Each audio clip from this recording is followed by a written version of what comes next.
Well, let's just look, you gotta look at the global supply chain. So if we look at, say, cranberries, right? There's no shortage of cranberries. In fact, there really is no shortage of food. It's the logistics of getting the product here and the raw materials that go into that. So take cranberries, right? We've got a 2% increase in cranberries here in New Jersey, Massachusetts. There's a lot of cranberries. But what do they need? They need an aluminum can. Well, how do you make an aluminum can? You need to get magnesium from China. 80% of magnesium is made in China, in that Shanxi province, right? They had the record heat in China this summer, record of all time heat.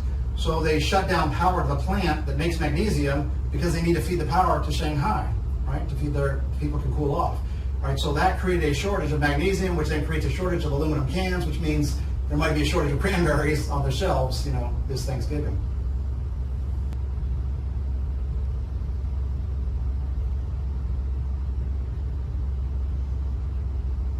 Again, the real problem here is, again, not the shortage of now again, we can take drought though. Drought in Brazil was epic this year. Unfortunately, no one really saw it. We did. We predict year-ahead weather, but we projected Brazil's corn crop would be down 20%.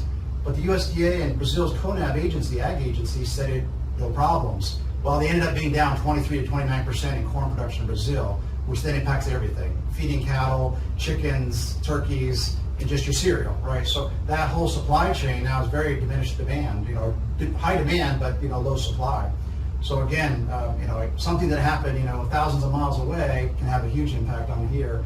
The other thing that's happening right now is, as I said, usually the first good cold snap, which we're just now getting in November here in the East, creates pantry loading, right? So we buy and we stock up on all those things. Normally that might happen in September, October, but now it's happening in November with Thanksgiving, so you have this massive crunch of demand in a very short window versus spread out in a normal year of September, October, November.